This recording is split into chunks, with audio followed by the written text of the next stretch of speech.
BJP सरकार मुर्दाबाद।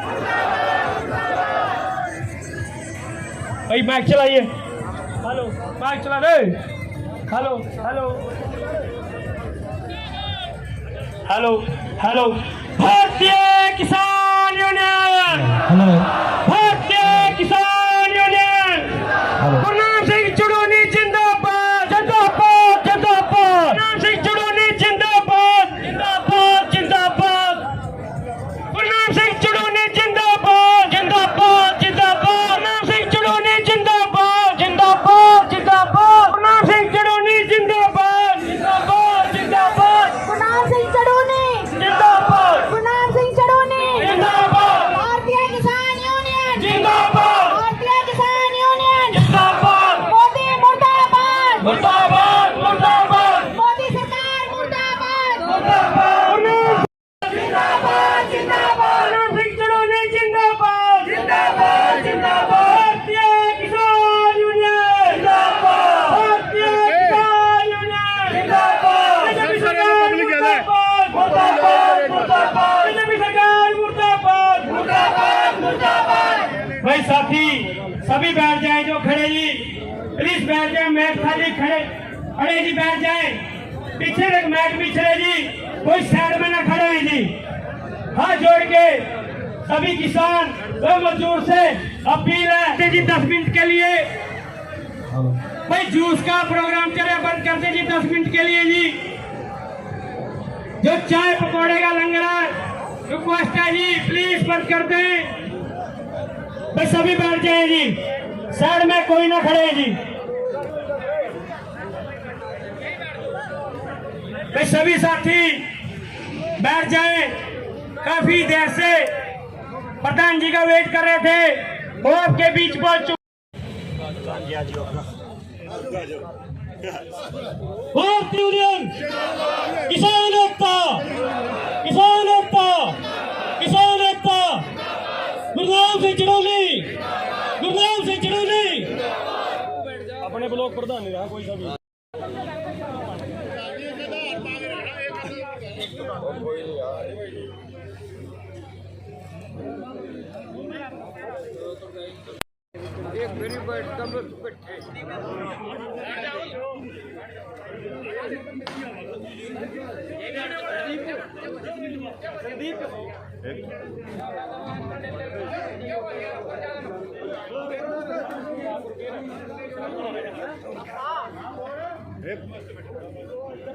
एक मिनट जी। भाई जो साथी मंच की साइड पर खड़े हैं कृपया करके आगे आ जाए मेरे भाई। मंच सामने से नजर आएगा, बहुत ऊंचा मंच है, आप सामने आ जाए कृपया करके। जो साथी पीछे खड़े हैं आगे आ जाए। ये बैठ साथियों आपके लिए है, बैठ पे बैठ जाइए। जहां जहां बैठ पे जगह मिलती है साथियों कृपया करके बैठ जाइए। वो आ जाए संदीप संजू जी, कश्मीरी लाल जी, राजकुमार जी, जगतार सिंह, मुंटी भाई आ जाए आप भी। भाई अगर पदाधिकारियों को आप ही कहना पड़ेगा फिर क्या फायदा रहेगा। ऊपर आ जाओ, आ जाओ। जो बहुत अच्छा काम यहाँ पे वो पूरा संभाल रहे हैं यहाँ के धरने को, हमारे बीच में संदीप जी हैं जो लगातार 2 महीने से 2.5 महीने से हमारे बीच में दिल्ली में बैठे हुए हैं, बहुत सेवा कर रहे हैं। सभी साथी हैं, सभी ब्लॉकों के प्रधान बैठे हैं, सभी और पदाधिकारी मंच पे बैठे हैं। जिला यमुनानगर जिले के जो सभी पदाधिकारी हैं बड़े कर्मठता से सभी काम कर रहे हैं। सभी मेरे भाइयों, मेरे बुजुर्गों, प्यारे बच्चों, हमारी ये किसान आंदोलन तो इसका नाम रख दिया गया, वास्तव में ये एक धर्म युद्ध है। धर्म युद्ध इसलिए है कि अगर पूरे देश का भोजन चंद लोगों के गोदामों में कैद हो जाए तो फिर देश जिएगा कैसे? चंद लोगों की मुट्ठी में पूरे देश की जान होगी। सवाल अमीर गरीब बनने का तो बहुत दूर की बात है, लेकिन जो कानून बना दिए गए, सरकार भाग रही है सरकारी खरीद से, कह रहे हैं हम एमएसपी देंगे, एमएसपी दे रहे हैं, लेकिन वास्तविकता ये है कि हमारे देश की सरकार विश्व व्यापार संगठन में शामिल हो गई है और उसमें पहली शर्त है कि किसी देश की सरकार अपने देश के किसानों को वर्ल्ड मार्केट से ज्यादा भाव नहीं दे सकती। उससे सरकार भाग रही है और इसलिए सरकार ने यह सोचा कि सरकार खुद तो खरीदे तो एमएसपी पे खरीदना पड़ेगा, और सरकार खुद ना खरीदे फिर व्यापारी जिस रेट पे मर्जी खरीदे। और अगर वर्ल्ड मार्केट का रेट आपको मिलता है, क्योंकि उससे ज्यादा तो मिलेगा नहीं, प्राइवेट व्यापारी तो जहां से पूरी दुनिया में सस्ता मिलेगा वहां से खरीदेगा, यही कानून कहता है। तो फिर आपकी गेहूं का भाव इस साल 1500 रुपये था, आपकी धान का भाव उत्तर प्रदेश और बिहार में देखिए 1100 रुपये था, आपके मक्के का भाव 1100 रुपये था, आपकी सरसों बिकेगी 3200 रुपये में, आपकी कपास बिकेगी 4045 रुपये में, और इस रेट पे आपको खेती करनी पड़ता नहीं खाएगी। वर्ल्ड मार्केट के रेट पे आपको खेती करनी पड़ता नहीं खाती, क्योंकि आपके पास 5 किले के मालिक हैं, 10 किले के मालिक हैं, और अमेरिका का किसान 10 वर्ग किलोमीटर एवरेज है। एक ही आदमी के पास 20,000 50,000 किले भी हैं। आप उनका मुकाबला किसी हालत नहीं कर सकते, और जब आप उनका मुकाबला नहीं कर सकते, मजबूरी बस आप जमीन बेचेंगे। आप देखें पिछले 8 साल के अंदर जो रेट हैं आपके आधे रेट रह गए हैं जमीन के, और अगर आपका इस एमएसपी पे भी ना बिके तो फिर आपका रेट इससे भी और कम हो जाएगा जमीन का। आपके पास जमीन बेचने के अलावा कोई चारा बचेगा नहीं, और उसके बाद आपके पास कोई रोजगार नहीं होगा और भूखों मरने की नौबत आएगी। स्थिति ये है, हमारी लड़ाई हमारा रोजगार बचाएगी। धर्म युद्ध हम इसको इसलिए कह रहे हैं कि ये तो समस्या पैदा करने वाले की है। 4 साल पहले पूरे देश की दाल करीब 7 या 8 लोग थे जिन्होंने खरीद के रख ली। महाराष्ट्र की सरकार ने एक गुप्त चिट्ठी लिखी, आज तक देश के सामने वो चिट्ठी नहीं आई कि कोई व्यापारी कितनी भी दाल रख ले, और महाराष्ट्र के 7-8 व्यापारियों ने पूरे देश की दाल खरीद के रख ली, जहां से आयात होनी थी उसके सौदे भी कर लिए। आपके सामने है 50 रुपए किलो वाली दाल 200 रुपए किलो में बेची। आपके सामने है प्याज 80 रुपए किलो में बेचा है, हमारे से 8 रुपए खरीदा है। आपके सामने है हमारे से आलू 5 रुपए खरीदा और वो 40 रुपए में बेचा है। साथियों, खाना व्यापार नहीं होता, भोजन व्यापार नहीं होता। और इन्होंने कृषि कानून नहीं है ये, खेती कानून नहीं है ये, खेती कानून इनका नाम गलत रख दिया है। ये है खेती व्यापार कानून, कृषि व्यापार कानून। और साथियों, आप देख रहे हैं देश की हालत। देश में पूंजीपतियों का राज पूंजीपतियों के लिए, पूंजीपतियों के द्वारा हो गया है। करोड़ 1 घंटे की 1 साल की इतनी है जितना सारे देश के किसानों पे खेती का कर्जा है। और जिस कर्जे में पिछले 20 साल के अंदर 3.5 से 4 लाख करोड़ जो रिकॉर्ड में आए, जो आत्महत्या कर चुके, बैंकों के परेशान किए हुए, 15,000 करोड़ के कर्जे में तो बता दो। हमने आरटीआई में मांगा कि 500 करोड़ के से ज्यादा के कितने लोग डिफॉल्टर हैं। जवाब आया कि बता नहीं सकते, देश का बिजनेस खराब हो जाएगा। और किसान को 2 लाख रुपए के 1 लाख रुपए के कर्जे में पोस्टर लगा दिए जाते हैं फोटोशॉप के, उससे देश का कोई बिजनेस खराब नहीं होता। साथियों, लड़ाई आपका अस्तित्व बचाने की है, और इस अस्तित्व बचाने की लड़ाई में आप 2 महीने से सड़कों पे पड़े हुए हो, और इस 2-2.5 महीने से सड़कों पे पड़े हुए हो, और इस 2.5 महीने के पीरियड के अंदर 200 किसानों से ज्यादा अपनी जान गंवा चुके हैं। कई आत्महत्या कर चुके हैं, कई ठंड से मर गए, कई अटैक से मर गए, ठंड के कारण बाहर पड़े हुए लोग। लेकिन निर्दयी सरकार नहीं जागी। अब एमएसपी था और एमएसपी रहेगा। हम कहते हैं इस प्रधानमंत्री से झूठा ना कोई प्रधानमंत्री हुआ है, ना कोई है और ना कोई होगा। अरे कितनी बेशर्मी से खड़े होके बोल देते हैं। हमने अमित शाह जी से सवाल किया था मीटिंग के अंदर कि अमित शाह जी बताइए, क्या आप एमएसपी पे सारे देश का अनाज 23 फसलों का आप एमएसपी तय करते हैं, सैकड़ों फसलें, बाकी का तो करते नहीं है। 23 फसलों का एमएसपी तय है, क्या आप 23 फसलें खरीदने की गारंटी देते हो? कहता ना, बिल्कुल नहीं दे सकते, खरीद नहीं सकते।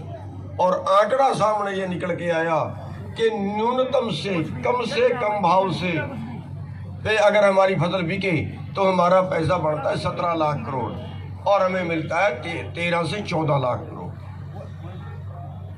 और 4 लाख करोड़ का, 3 से 4 लाख करोड़ का जो हर साल हमें न्यूनतम से भी कम मिल रहा है, वही हमारे टोटे का कारण है और वही देश की जीडीपी का कारण है। आज कहते हैं देश की जीडीपी गिर गई, इसलिए गिर गई जो पैसा आपके पास आएगा वो सर्कल में घूमेगा और जो 90 करोड़ पर घंटे का अंबानी की जेब में चला गया वो पैसा सर्कल में नहीं आएगा। अगर घेरने पड़े घेर लोगे। अगर फैसला ले लें कि जो सैनी साहब है, नैब सिंह सैनी, एमपी है ना हमारे, एमपी जानते होंगे, अगर उनके घेराव का फैसला ले लें तो चिमड़ जो गए।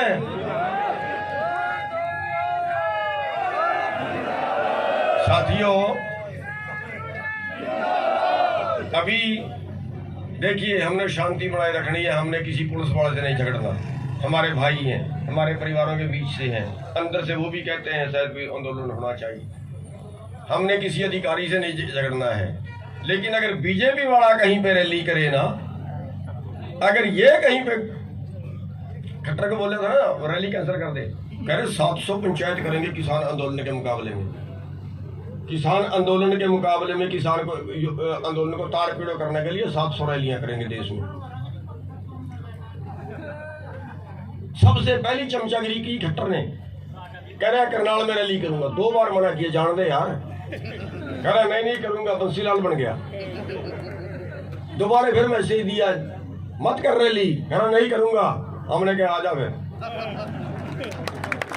और जब हेलीकॉप्टर नीचे उतरने लगा ना तो किसान नीचे घुस गए। मार कितने को मारता है, उसके हेलीकॉप्टर के नीचे घुस गए किसान और नीचे आया था, वापिस उड़ा के ले गया ऊपर।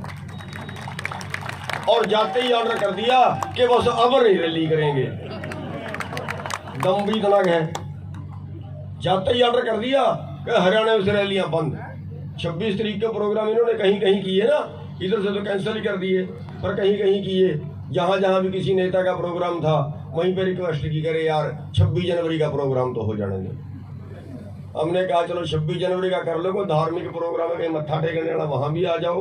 लेकिन ना दिया हो, वो किसी चुनाव में खड़ जाए, छोटे में खड़े बड़े में खड़े, किसी चुनाव में खड़ जाए, उस आदमी को वोट नहीं देना, चाहे काले चोर को दे देना। अंबानी, अडानी और एक, अब तो उसको बड़ा चोर भी कह रहे तो चाहे कुछ गलत नहीं होगा, बाबा रामदेव 2 साल में 45वें नंबर से 5वें नंबर का अमीर बन गया। टैक्स लूट लूट के, देश का खजाना जो टैक्स में जाना था वो लूट के।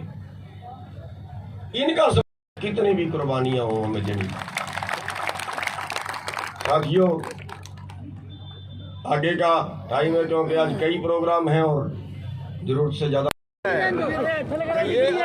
ये आंदोलन 2 महीने से चल रहा, 2.5 महीने से चल रहा है और अभी तक सरकार इसमें टस से मस नहीं हुई है।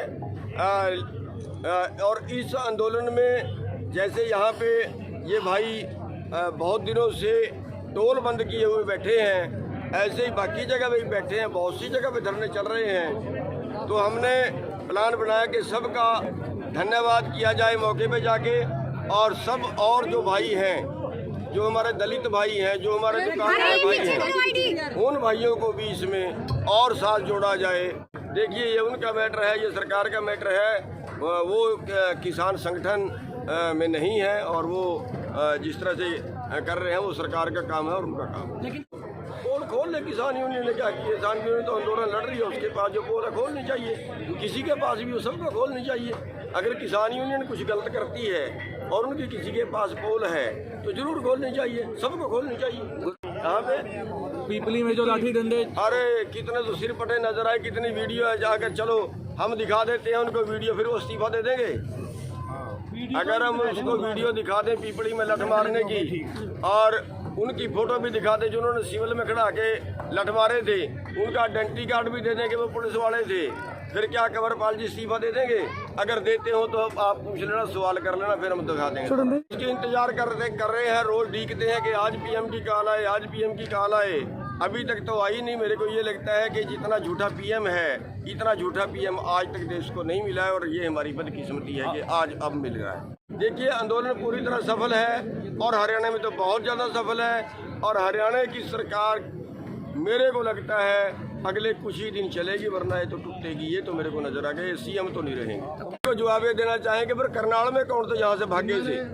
करनाल में कौन थे जो अम्बाड़ा से लेके दिल्ली तक जिनके ऊपर उन्होंने मुकदमे बनाए, वो कहाँ के थे? और कहीं ना कहीं खट्टर सरकार ये भी कह रही है कि जो उन्होंने रैली की थी उसमें जो किसान था वो था असली किसान, ये किसान असली किसान नहीं है।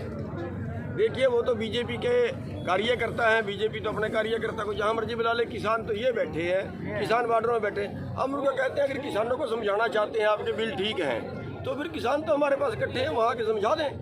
वहाँ आके वो बोल रहे स्टेज पे, लोगों को समझाएं वहाँ आके। हमने इकट्ठे किए तो हुए हैं, अगर हम गलत हैं तो वो लोगों को समझा दें आके, वो लोग उठ के चले जाएंगे। ना होंगे तो सारे ही होंगे, फिर अकेला नायब सैनी तो क्या। जी अक्टूबर तक का टाइम दिया गया। ये तो वैसे ज्यादा चमचागिरी करना चाहता है ना सरकार की, मोदी जी की। कौन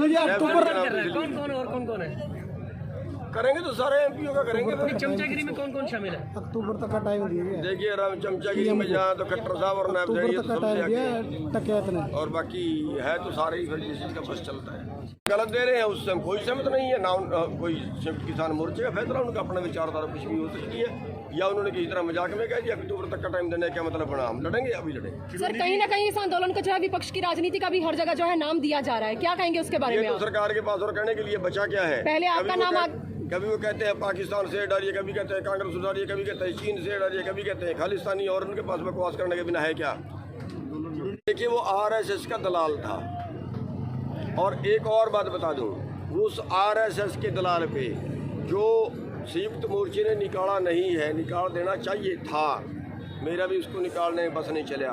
उस आरएसएस के दलाल पर पर्चा क्यों नहीं दर्ज हुआ दिल्ली में? सारे किसान नेताओं पे हुआ, उस आरएसएस के दलाल पे पर्चा क्यों दर्ज नहीं हुआ? क्योंकि हमारे बीच में फूट डालने के लिए आया हुआ।